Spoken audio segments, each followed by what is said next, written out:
numa distribuição sinapse Etcheom.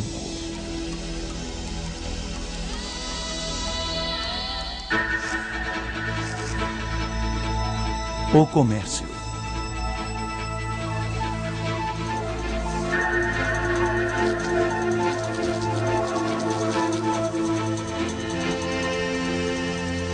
Até pouco tempo atrás, a imensa maioria da população mundial vivia em zonas rurais afastadas das grandes rotas de comércio.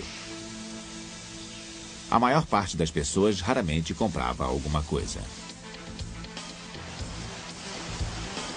Hoje, tudo está à venda. Tudo pode ser comprado. Tudo é comércio.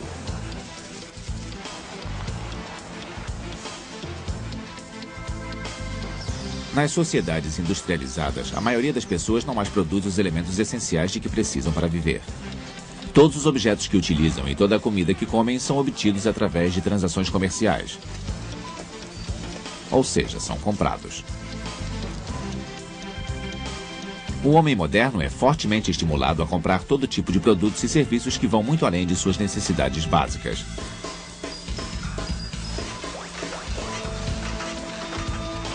Hoje, o comércio conta com estruturas altamente sofisticadas que vão muito além das relações diretas entre produtores. A compra de um produto é o resultado de uma longa cadeia de transações que envolvem banqueiros, produtores, fabricantes e distribuidores espalhados pelo território do comércio internacional.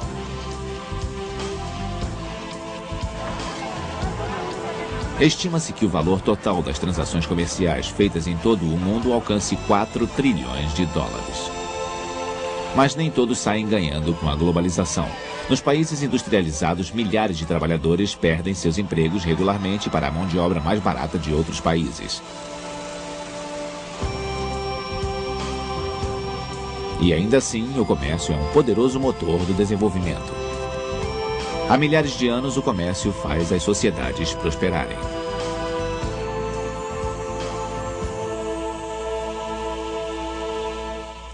As primeiras trocas.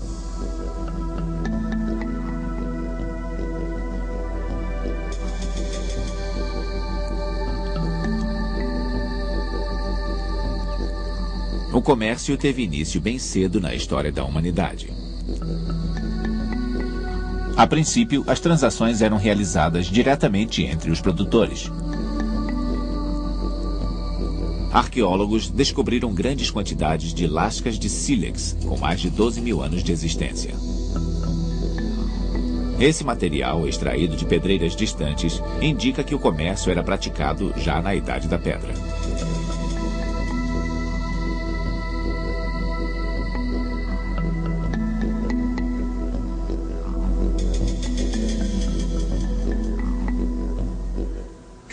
Sempre que duas pessoas têm instrumentos ligeiramente diferentes, ou armazenaram coisas diferentes, ou têm talentos diversos, isso levará ao escambo. Pois se você tem algo que eu não tenho, logo encontraremos uma maneira de trocar.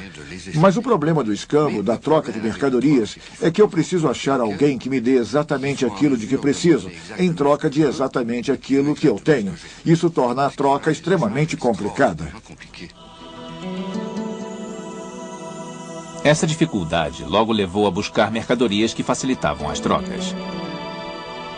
Pedras, contas, lingotes. Normalmente eram objetos raros, bens luxuosos, cujo valor era reconhecido por todos e que poderiam ser trocados com facilidade. Os metais preciosos logo cedo se tornaram um meio de troca. Em algumas culturas, sua forma determinava o valor. Por exemplo, um lingote cuja forma se assemelhasse à de um boi era equivalente a uma cabeça de gado.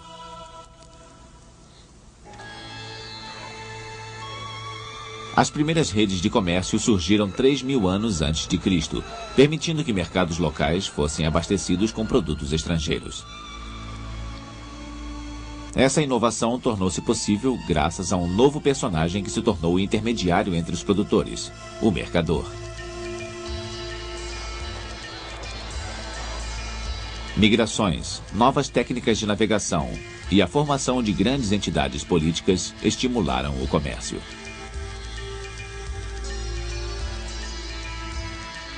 Em pouco tempo, tornou-se necessário manter relatórios para lembrar o que havia sido entregue, pago ou vendido a crédito.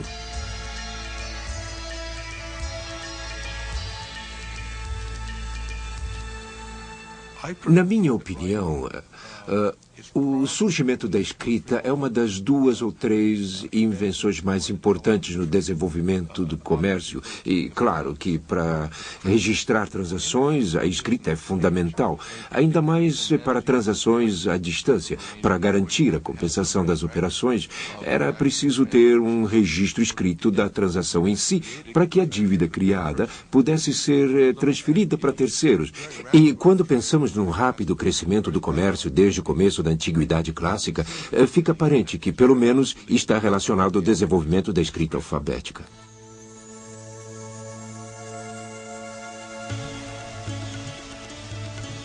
Na Antiguidade, as civilizações mediterrâneas tinham ao seu dispor recursos muito variados. Marfim da África, especiarias e perfumes da Arábia, vinho e azeite da Grécia, trigo do Egito. Os fenícios eram grandes comerciantes e levavam esses produtos de um mercado para outro. Os fenícios eram mais atravessadores do que produtores. Eles sabiam muito bem o que os gregos tinham de melhor, o que os assírios e os egípcios tinham de melhor, o que a Espanha produzia de melhor na época. Eles trouxeram o estanho da Inglaterra. Foram eles que compreenderam como os mercados interagem e funcionam juntos, e como obter lucro dessa forma. No século VI a.C., o pequeno reino da Lídia, na Ásia Menor, especializou-se na manufatura de cosméticos e perfumes.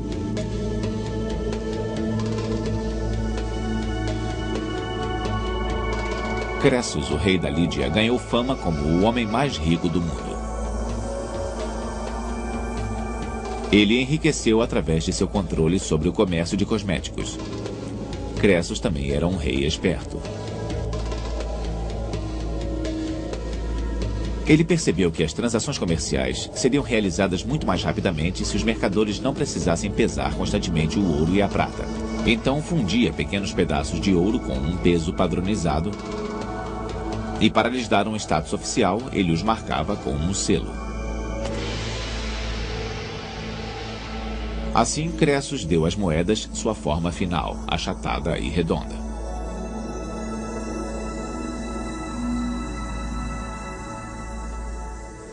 Antes do surgimento do dinheiro, as pessoas usavam metais como meio de pagamento, mas os metais precisavam ser pesados. Além disso, se você tem uma garantia, um selo, tudo o que tem a fazer é contar. É o início do que chamamos de moeda contável. Se você pode contar as moedas em vez de pesá-las a cada transação, acaba economizando muito tempo, especialmente nas pequenas operações.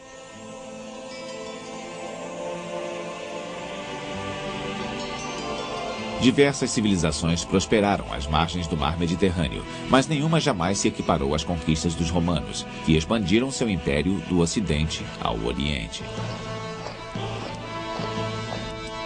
Um sistema de leis único e uma moeda comum para uso em todo o império agilizava o comércio em um mercado de 87 milhões de habitantes espalhados por mais de 7 milhões de quilômetros quadrados.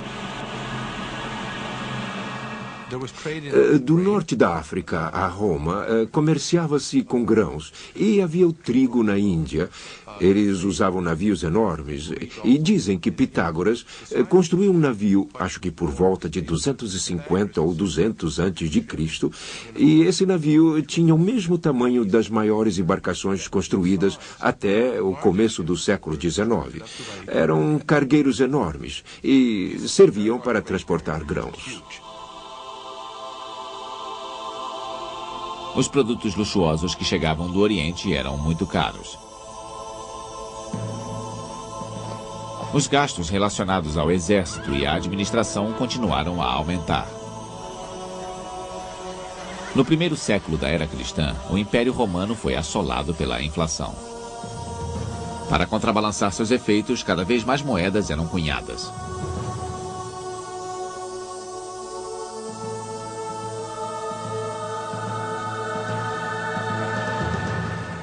Com o passar dos anos, as moedas passaram a conter cada vez menos prata, tanto que depois de um certo tempo ninguém mais queria aceitá-las. A população não confiava mais no dinheiro e todo o sistema monetário entrou em colapso.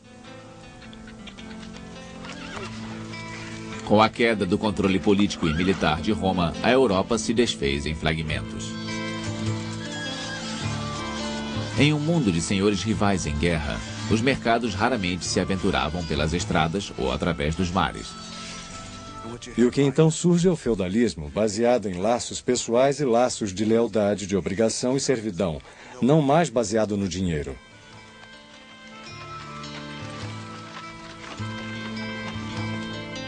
Durante vários séculos, o comércio era, na maior parte, realizado localmente. Muito poucos produtos do Oriente entravam na Europa.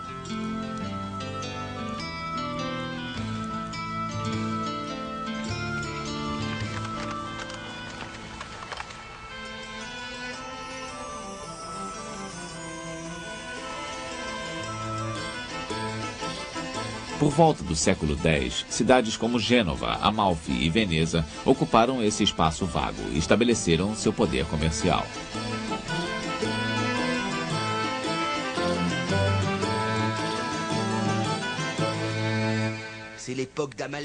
Foi a era de Amalfi e outras cidades, dos mercadores dispostos a correr riscos. Eles foram os primeiros a formar parcerias comerciais em que um sócio ficava em terra, enquanto o outro saía em busca de aventuras. E para onde eles iam? Iam acompanhando as praias, até Bizâncio, é claro. E seguiam na direção das praias no leste do Mediterrâneo, onde as rotas das caravanas da Arábia e da Índia terminavam e comerciavam com especiarias. Sempre havia a possibilidade de um grande negócio. Eles investiam capital para enviar um navio e torciam para que ele voltasse cheio de mercadorias. E os riscos eram grandes, os piratas, para começar. Se o navio voltasse com uma carga de produtos que pudessem ser vendidos por 10 vezes o preço que tinham custado, eles estavam feitos. Essas grandes expedições comerciais renderam fortunas aos banqueiros italianos. Por serem comerciantes experientes, eles rapidamente viram o lucro que poderia ser obtido com um empréstimo de dinheiro. Eles financiavam expedições à Ásia, trocavam uma moeda corrente por outra, faziam empréstimos e popularizaram o uso das notas, que poderiam ser trocadas por dinheiro em espécie em qualquer filial do banco. Os mercadores não precisavam mais viajar com grandes quantidades de dinheiro vivo, sempre à mercê de salteadores e ladrões. A atividade bancária era um negócio em família. Primeiro os Médicis e depois os Fugers adquiriram um poder extraordinário sobre grandes figuras da história humana. Foi o dinheiro de Jacob Fugger que permitiu que o rei Carlos V comprasse o apoio dos príncipes eleitores e chegasse à coroa imperial, como podemos ver nessa carta de um banqueiro. Já se sabe, e está bem claro, que sem minha ajuda, Vossa Majestade jamais poderia alcançar a coroa de Roma. O que posso provar com os documentos que estão em mãos dos representantes de Vossa Majestade. Não tenho em vista meu próprio interesse, já que tivesse eu desejo de abandonar a Áustria em favor da França, ganharia a posse de muito dinheiro e muitos bens, como me foi proposto. Que danos isso poderia causar? O refinado julgamento de Vossa Majestade o permitirá apreciar. Em troca por seus bons serviços, Fugger obteve o monopólio do comércio do cobre em todo o Império. Novas fronteiras.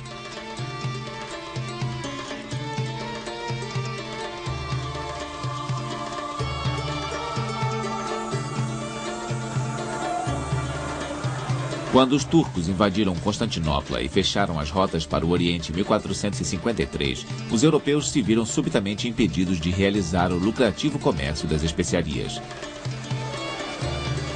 Esse acontecimento teve repercussões tremendas no futuro do comércio internacional.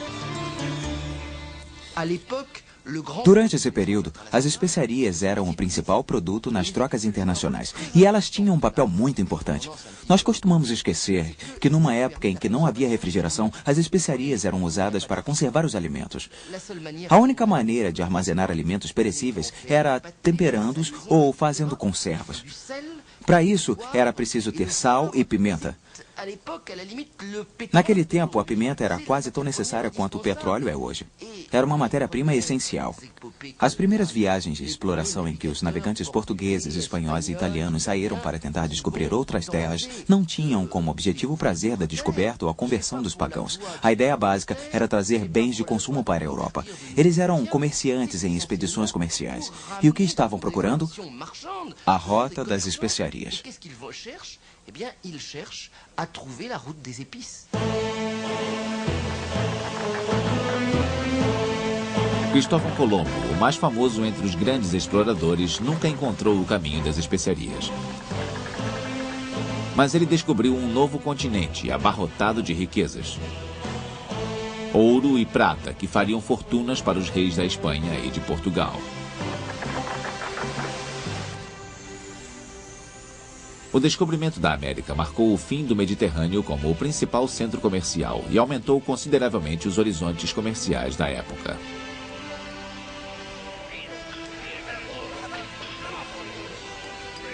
Mas para ficar rico não bastava saquear as reservas naturais das colônias. Uma das grandes ironias da história de Portugal e Espanha, as duas potências que conquistaram as Américas, que tinham todo o ouro e toda a prata, sendo que a Espanha ficava com a maior parte da prata e Portugal com o ouro, é que essas duas potências faliram rapidamente. Elas entraram em bancarrota, perderam seu poder e nunca mais em sua história voltaram a ser proeminentes. Isso porque não perceberam que a chave da riqueza não era possuir ouro e prata. A chave da riqueza era o comércio. O ouro e a prata das Américas foram para outros países europeus. Os espanhóis e os portugueses tinham dinheiro para comprar os produtos fabricados em outros países e por isso produziam muito pouco internamente. Os ingleses, franceses e holandeses, que eram seus fornecedores, também tinham suas próprias colônias, onde vendiam parte dos bens que manufaturavam.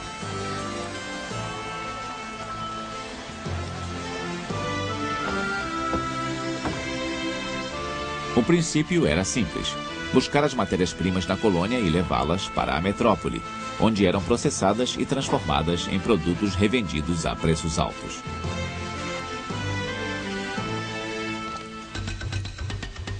Nas Américas, as plantações de cana-de-açúcar precisavam de mão de obra. Isso porque na Europa o açúcar tinha passado de produto de luxo à necessidade básica.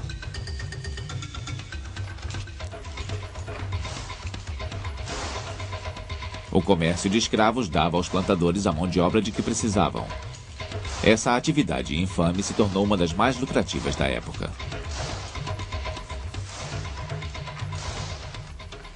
Bem, o comércio triangular a que tanto nos referimos era o comércio entre a África, as Américas e a Europa em geral. Bens manufaturados, normalmente tecidos e contas, eram exportados para o litoral oeste da África. Ferro também, não devemos esquecer. E armas. As armas eram negociadas com os líderes africanos que iam buscar escravos no interior, muitas vezes usando essas armas para capturá-los.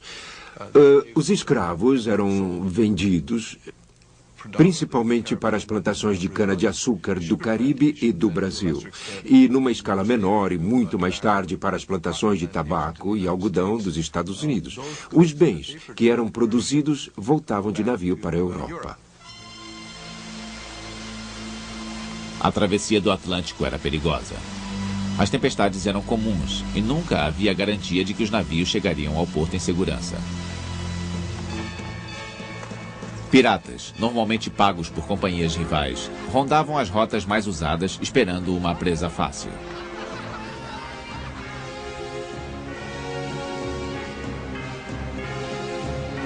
A pirataria era uma verdadeira praga. Em 1695, o capitão Kidd, comandante de um navio de combate, recebeu a incumbência de abordar embarcações piratas. Em troca, a ele foi dado o direito de manter para si aquilo que encontrasse nos navios que interceptasse. Durante um ano, Kidd singrou os mares em busca de corsários, mas sem grande sucesso. Então, ansioso por ficar rico, ele decidiu abandonar a caçada e se tornar ele próprio um dos mais perigosos piratas da época.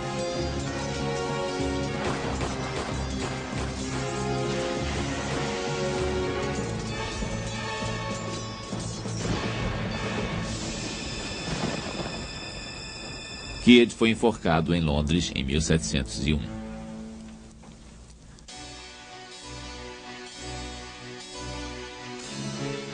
Poucos anos depois, o escocês John Law entraria para a história graças a seu comportamento igualmente desleal. Ele inventou o primeiro papel-moeda nacional e também foi o causador de um escândalo financeiro que deixou os franceses profundamente desconfiados em relação a bancos e às suas notas. Law se estabeleceu em Paris no ano de 1716. O rei Luís XV havia acabado de morrer e os assuntos de Estado estavam numa situação deplorável. Esperto como uma raposa, Law convenceu o jovem rei regente a ajudá-lo na implantação de uma ideia que deixaria os dois ricos. Abrir um banco para emitir dinheiro que o Estado pudesse pegar emprestado, enchendo assim seus cofres vazios. As notas teriam o lastro das terras da coroa. No caso, grandes reservas de ouro repousando bem fundo no solo da Louisiana. Bem, o grande problema disso tudo era conseguir estimar com exatidão quanto ouro havia no subsolo. E ele dizia, John Law dizia, que nos Estados Unidos havia quantidades enormes de ouro no subsolo e todo ele pertencia ao rei da França. Logo, o rei da França poderia emitir o quanto quisesse desse novo papel-moeda. Bem, isso durou algum tempo. John Law chegou até a usar desempregados vestidos como mineiros marchando pelas ruas de Paris para convencer as pessoas de que estavam indo para a América para escavar essa riqueza. Toda a especulação sobre a venda das ações da companhia criada para extrair o ouro da Louisiana fez os preços subirem. Infelizmente, as minas de ouro da Louisiana mostraram-se bem menos generosas do que o esperado. A especulação não se manteve. As ações perderam seu valor, assim como as notas bancárias de John Law. O papel-moeda sofrera a primeira deflação da história.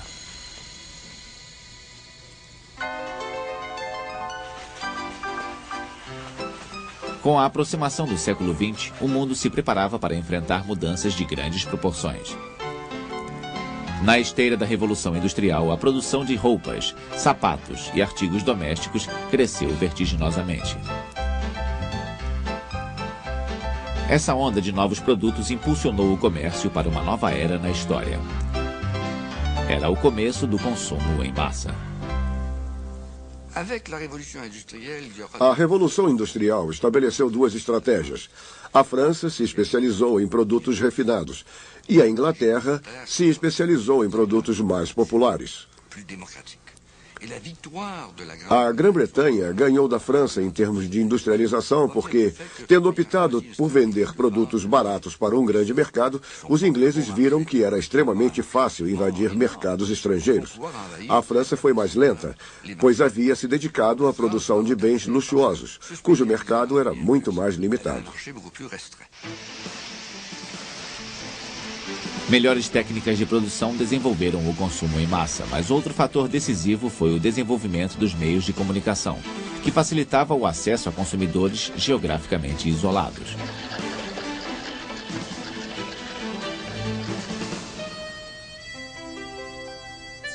Durante esse período, as primeiras lojas de departamento fizeram fortunas com vendas pelo correio.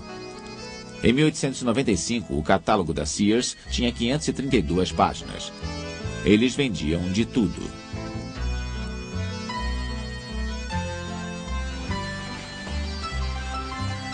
A urbanização geral também teve parte na formação de uma sociedade consumista.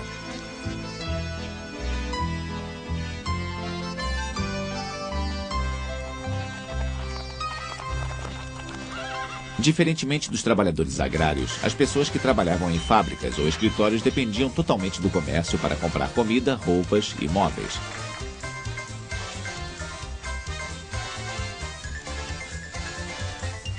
A invasão de produtos novos e baratos criou outras necessidades.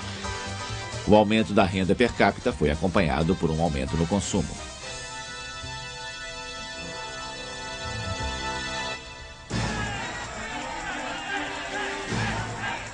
A quebra da Bolsa de Nova York em 1929 fez os Estados Unidos e o mundo mergulharem em uma crise econômica sem precedentes.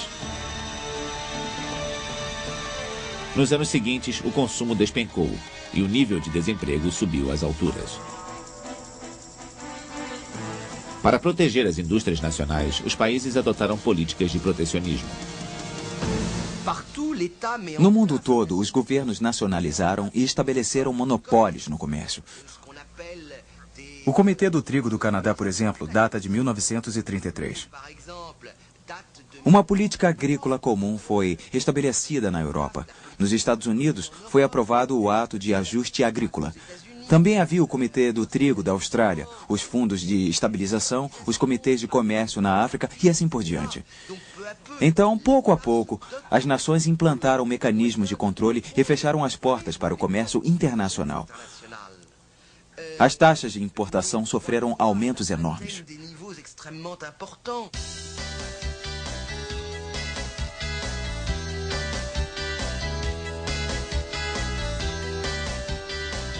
Nas décadas seguintes, apesar de o comércio entre países continuar modesto, a sociedade de consumo avançou a uma velocidade impressionante.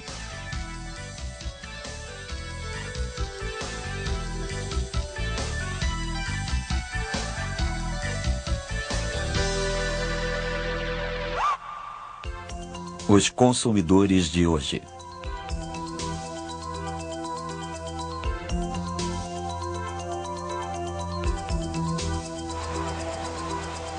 Poder de compra para o povo, uma explosão de consumo. Produtos cada vez mais variados estão hoje disponíveis para a vasta maioria dos seres humanos. Em décadas recentes, a atividade comercial transferiu-se para outras áreas. Os pequenos negociantes que serviam as comunidades locais e que ofereciam uma gama limitada de produtos foram abandonados por seus clientes. O shopping center, que recria a antiga praça do mercado, tornou-se um local de encontro para consumidores. Consumidores preferem lojas que lhes dão acesso a muitos produtos no mesmo lugar. Foi essa a origem do hipermercado.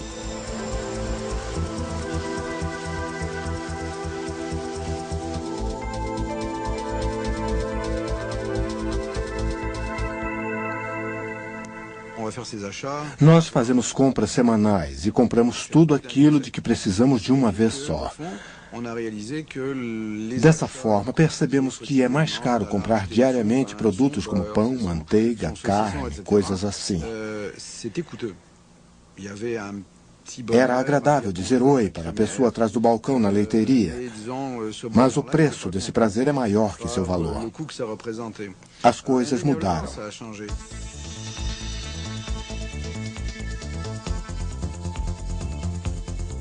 A explosão da oferta e o aumento na competição teve consequências importantes no modo como os produtos são vendidos.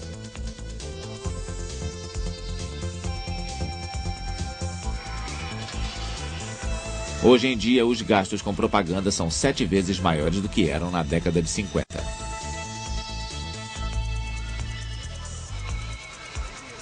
Para induzir o consumidor a escolher uma marca em lugar de outra, qualquer estratégia é válida. São utilizadas embalagens, vitrines, cupons de desconto, bônus tentadores ou campanhas publicitárias. Na sociedade ocidental, a propaganda é onipresente. É praticamente impossível passar um dia inteiro sem estar sujeito de uma forma ou de outra à propaganda de algum produto.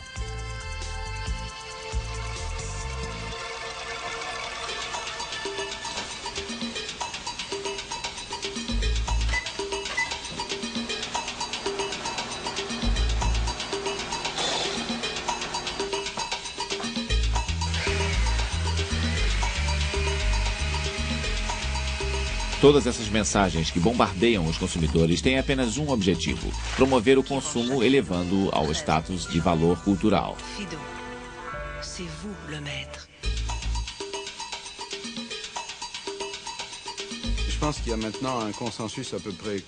Acho que hoje há um consenso entre os pesquisadores que estudam o assunto. Muitos concordam que o máximo que a propaganda pode fazer é determinar, através de estudos e pesquisas de opinião, quais são as tendências do mercado, especialmente no que diz respeito a valores, como os valores dos consumidores estão mudando e como tirar vantagem disso. Hoje, os anunciantes não vendem um produto, eles vendem um estilo de vida. Eles não vendem um carro, vendem velocidade, conforto, segurança ou o prestígio que um automóvel confere. O consumidor moderno está mais bem informado. Nós trocamos de marcas sem hesitação se nos oferecerem um produto de igual qualidade por menos dinheiro. Mas apesar de nosso dinheiro ser precioso, nosso tempo é ainda mais. Nós precisamos tentar entender uma tendência da sociedade de consumo ocidental, seja no Canadá, nos Estados Unidos ou na Europa Ocidental, a pressão do tempo. Muitos consumidores, especialmente aqueles que têm dinheiro, são policrônicos. E o que quer dizer isso? Policrônico é o indivíduo que tem um impulso irresistível de fazer várias coisas ao mesmo tempo. A imagem típica do policrônico é uma jovem mãe com um bebê no braço direito, uma colher na mão direita com a qual ela mexe a papinha do neném, e na sua mão esquerda, um livro que ela tem que ler para a aula que assiste à noite. Obviamente é uma mulher policrônica, e os serviços e bens que mais vendem hoje são aqueles que especificamente permitem que os consumidores maximizem esse recurso. Não o dinheiro, mas o tempo. O comércio eletrônico se encaixa no mesmo padrão, pois faz com que as pessoas economizem tempo.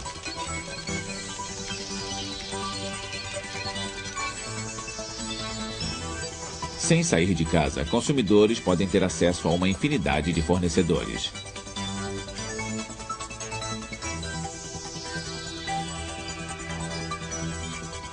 Mas essa nova forma de consumo ainda tem suas limitações. É claro que é muito conveniente usar seu computador pessoal para reservar passagens aéreas ou comprar mantimentos, mas não funcionaria tão bem na hora em que você precisa de um par de sapatos novos.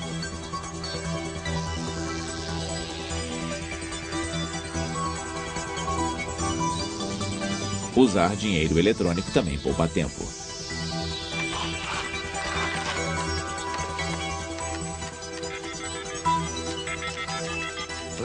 O dinheiro eletrônico agiliza o comércio e a chave para o sucesso comercial é a velocidade. Ele acelera as transações que podem ser feitas em qualquer lugar do mundo a quase qualquer momento. No passado, o que atravancava as transações era a dificuldade de transferir dinheiro de um país para o outro ou de um lugar para o outro. Mas é quase como se tivéssemos abolido o tempo e o espaço com o dinheiro eletrônico. Hoje eu posso pegar meu cartão mágico, por exemplo, seja um cartão de crédito ou um cartão monetário que eu já tenha pagado, não importa qual a forma do dinheiro eletrônico. E posso entrar num avião em Nova York e voar para Tóquio. Eu posso usar o mesmo cartão para beber alguma coisa no aeroporto de Tóquio, enquanto espero outro avião que me levará a Beijing, onde posso usar o mesmo cartão novamente para comprar algo no aeroporto de lá ou em qualquer outro lugar do mundo, usando sempre o mesmo cartão. O dinheiro eletrônico está sendo usado cada vez mais frequentemente. No começo da década de 90, mais de 1 bilhão de cartões de crédito estavam em circulação só nos Estados Unidos. mas eles ainda não estão disponíveis para todos.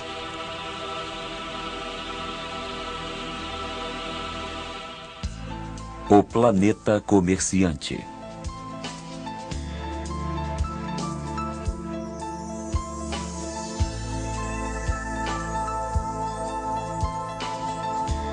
Com a revolução das comunicações, as fronteiras vão perdendo seu significado.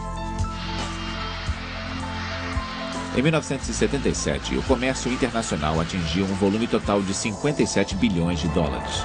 Em 1993, esse número chegou a 4 trilhões. As novas redes de interligações eletrônicas facilitam a troca de informações comerciais. Hoje, uma firma que exporta seus produtos pode obter quase que instantaneamente informações sobre seus clientes espalhados por todo o mundo.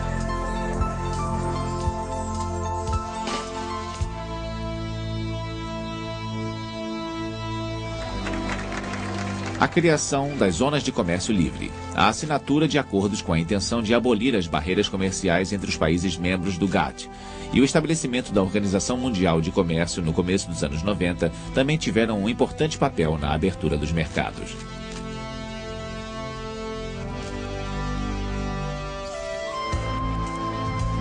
Mais do que nunca, milhões de toneladas de mercadorias circulam livremente entre países e continentes. E mais do que nunca, o comércio mundial inclui todas as regiões do globo terrestre.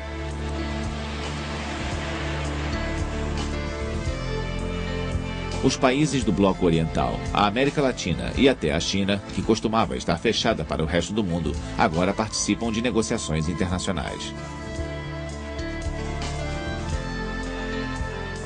Hoje, quando chegamos a um ponto em que olhamos à nossa volta e literalmente quase todos os produtos que consumimos no nosso café da manhã vêm de outra parte do mundo, precisamos de algo que faça esse sistema funcionar. Esse algo, quase como se fosse o sangue do sistema internacional, é o dinheiro. Ele permite que todos esses produtos fluam aparentemente sem esforços de uma parte do mundo para outra. Moedas correntes são trocadas todo dia. Dólares americanos por francos suíços, euros, ienes. O fluxo de dinheiro é tão grande que é medido em centenas de bilhões. Com a crescente importância do comércio, é claro que as trocas de uma moeda para outra também ganham importância, pois você troca ienes por marcos alemães para poder trocar produtos alemães por produtos japoneses. Mas o fato novo que surgiu no século XX para tornar isso tudo tão estranho foi os governos se tornarem a única garantia das moedas nacionais. Não era mais um padrão internacional como o ouro, e sim a simples confiança no governo.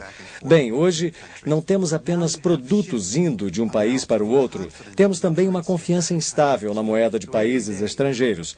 Assim, é possível comprar e vender dinheiro baseando-se na especulação sobre a confiança que o mundo tem em determinado país. Cada vez mais o comércio mundial é dominado por esse mercado intangível. As pessoas especulam sobre moedas correntes, colheitas ou reservas minerais e apostam no desempenho de bolsas de ações estrangeiras.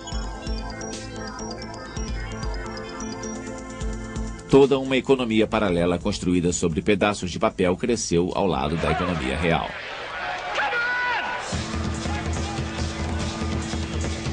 O volume das transações financeiras hoje é 50 vezes maior do que o volume de transações comerciais de produtos e serviços.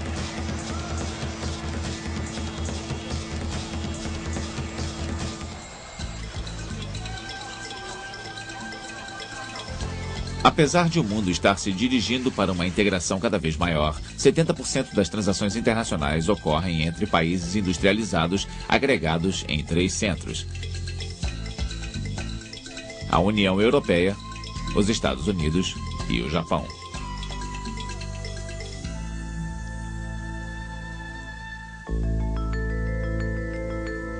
Há 20 anos, o petróleo era o produto com maior demanda. Hoje, são os bens industrializados.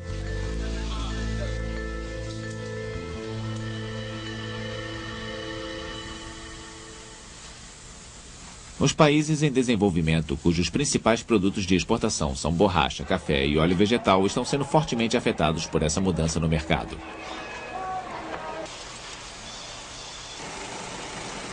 Alguns países com poucos recursos naturais conseguiram aproveitar o mercado internacional usando sua mão de obra barata para produzir bens de exportação a preços competitivos. Hong Kong, Singapura, Taiwan e Coreia do Sul, conhecidos como os tigres asiáticos, conseguiram se juntar às fileiras dos países industrializados.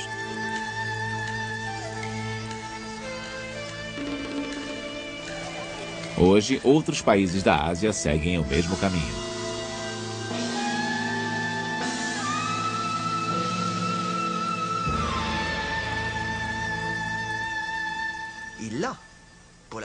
Hoje, pela primeira vez em um século, não um pequeno país, mas todo um continente com mais de 1 bilhão de habitantes está começando a decolar com tamanha força que é possível que se equiparem aos países industrializados em meados do século XXI. Isso é um sinal crucial e muito animador. Esses países tiveram sucesso porque abriram suas economias para o mundo exterior. Avec des économies ouvertes sur l'extérieur.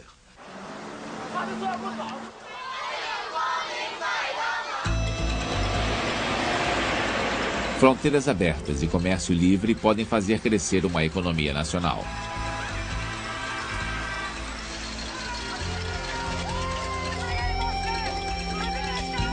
Entretanto, a globalização tem aspectos perturbadores.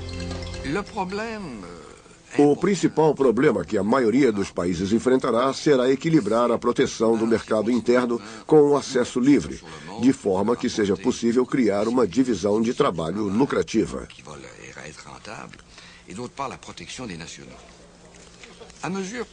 Com a redução das tarifas alfandegárias, os países não podiam mais fazer aquilo que quisessem.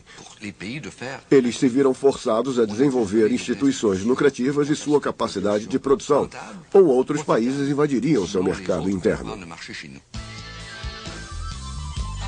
A globalização é a ditadura do mercado.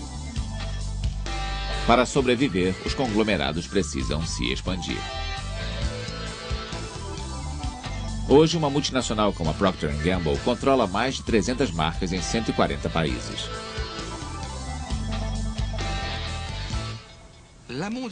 A globalização é um eterno bicho-papão para os produtores, pois os força a ser tão eficientes quanto seus vizinhos, para não serem eliminados. Mas a globalização é uma vantagem para consumidores, pois a competição resultará em preços mais baixos para todos os tipos de produtos. Talvez o sonho dos consumidores seja uma competição internacional livre, que lhes dê acesso a todos os produtos do mundo pelos preços mais baixos possíveis.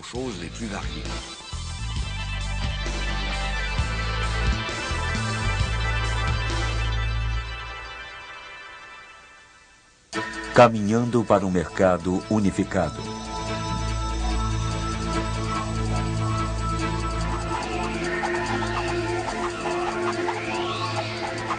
A moeda eletrônica é uma invenção recente, mas já conseguiu causar uma revolução no comércio mundial. As quantias transferidas de um lado do globo para o outro são inacreditáveis. Eu vou dar um exemplo de como o dinheiro eletrônico é importante no mundo de hoje. Se a cada vez que trocamos bens e serviços precisássemos realmente transferir o dinheiro, digamos, da Europa para os Estados Unidos, seria necessário ter 22 navios do porte do Titanic navegando todos os dias apenas para levar o dinheiro que deve ser transferido de um país para o outro.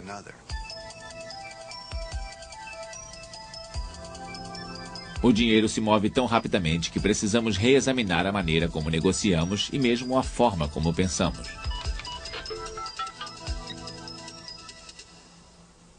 Talvez estejamos no estágio final do dinheiro. Nós passamos pelo dinheiro de metal, de papel e agora o dinheiro eletrônico. Mas no momento em que chegamos ao dinheiro eletrônico, ele é quase imaterial. É apenas uma categoria de pensamento, um conceito cultural, uma maneira de fazer as coisas. Então é quase como se tivéssemos regredido, voltado a uma sociedade primitiva em que ninguém mais usa dinheiro. Nós podemos estar no auge da história do dinheiro, mas ao mesmo tempo pode ser a hora em que o dinheiro começará a desaparecer.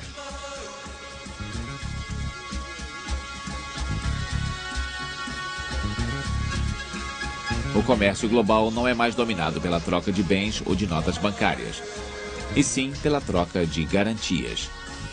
A quantidade de certificados financeiros, moedas, ações e opções negociadas diariamente nas bolsas do mundo inteiro continua aumentando.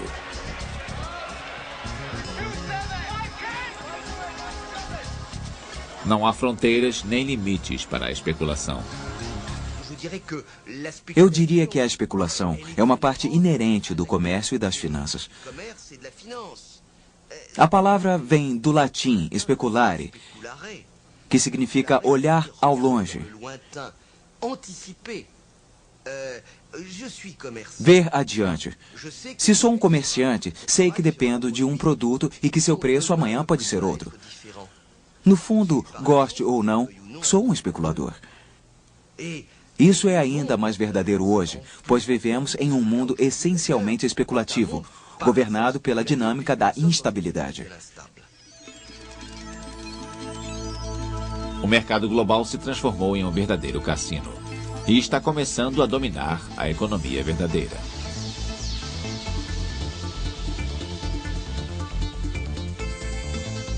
Muitos países já viram sua moeda enfraquecida e sua economia imersa em recessão graças à especulação. O movimento da globalização pode ser irreversível e certamente apresenta riscos. Eu acho que comércio livre é fundamental.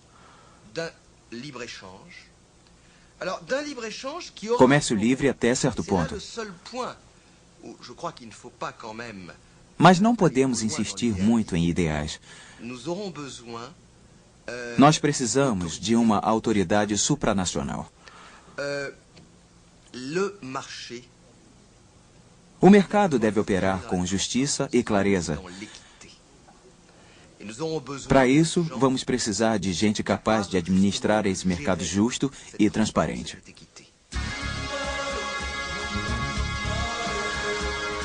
A globalização ajudará os países mais pobres a se tornarem prósperos?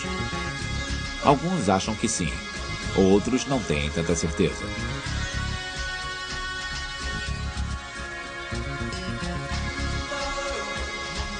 O comércio enriquece alguns à custa dos outros.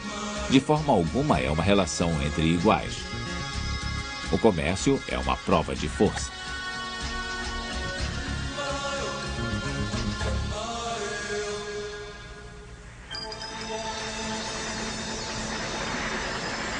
No mundo industrializado, temos acesso a tudo de que precisamos e muito mais.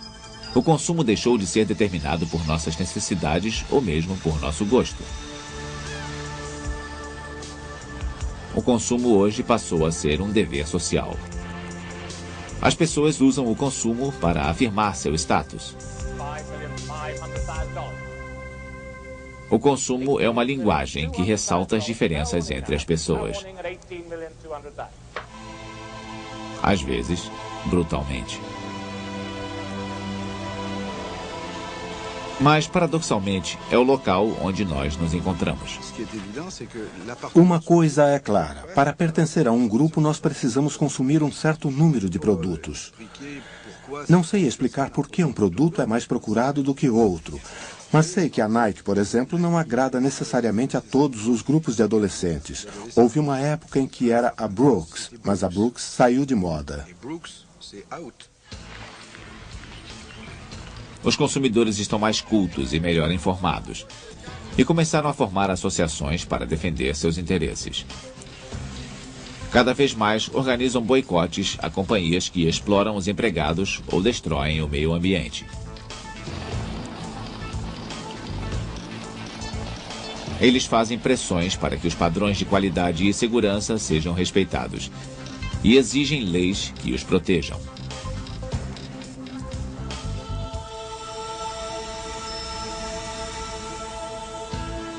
Há milhares de anos, a humanidade desenvolveu uma atividade que vai além das transações de que precisamos para sobreviver, para alcançar um nível altamente complexo.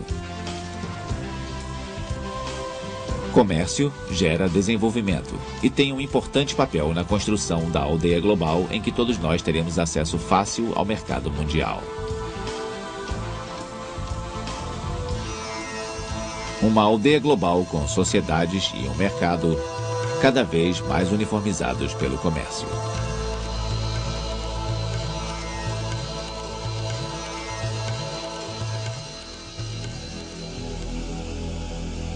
Versão brasileira Audio News.